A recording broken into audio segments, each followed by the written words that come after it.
প্রধানমন্ত্রী হিসাবে দায়িত্ব নেওয়ার পরেই প্রথম তিনি ঢাকা বিশ্ববিদ্যালয়ে আগমন করেছেন। আপনারা সকলেই সকালে দেখেছেন যে ঢাকা বিশ্ববিদ্যালয়ের সকল শিক্ষার্থীরা রজনীগন্ধা ফুল এবং বাংলাদেশের লাল সবুজের পতাকা দিয়ে গণপ্রজাতন্ত্রী বাংলাদেশ সরকারের মাননীয় প্রধানমন্ত্রীকে ঢাকা বিশ্ববিদ্যালয়ের পবিত্র মাটিতে স্বাগত জানিয়েছেন। এটি আমরা মনে করি এটি একটা অভূতপূর্ব একটি মুহূর্ত যে আমরা দীর্ঘদিন পরেই এমন একজনকে আমরা প্রধানমন্ত্রী হিসাবে পেয়েছি যিনি ঢাকা বিশ্ববিদ্যালয়ের শিক্ষার্থী ছিলেন এবং প্রধানমন্ত্রী হওয়ার পর তিনি প্রথম ঢাকা বিশ্ববিদ্যালয়ের মাটিতে এসেছেন। এটি একই সাথে আরেকটি নতুন একটা ইতিবাচক রাজনীতির শুভ সূচনা হয়েছে যে গত 17 বছর যারা অবৈধভাবে রাষ্ট্র ক্ষমতায় ছিল সেই অবৈধ রাষ্ট্রের যিনি অবৈধ প্রধানমন্ত্রী ছিলেন আমাদের রাষ্ট্রের যিনি অবৈধ প্রধানমন্ত্রী ছিলেন তিনি যখন ঢাকা বিশ্ববিদ্যালয়ের পবিত্র মাটিতে আসতেন আমরা দেখতাম যে এরকম পেশি শক্তি প্রদর্শন হতো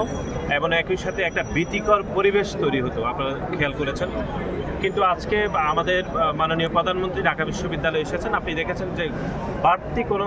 নিরাপত্তার জন্য শিক্ষার্থীদেরকে হয়রানি হতে হচ্ছে না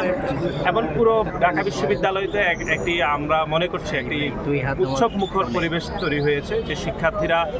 রজনীগন্ধা ফুল দিয়ে যেরকম মাননীয় প্রধানমন্ত্রীকে স্বাগত জানিয়েছেন এবং একই সাথে লাল সবুজের পতাকা দিয়েও ওনাকে স্বাগত জানিয়েছেন। আমরা বিশ্বাস করি যে গণতান্ত্রিক বাংলাদেশের আমরা স্বপ্ন দেখেছিলাম গত 17 বছর ধরে,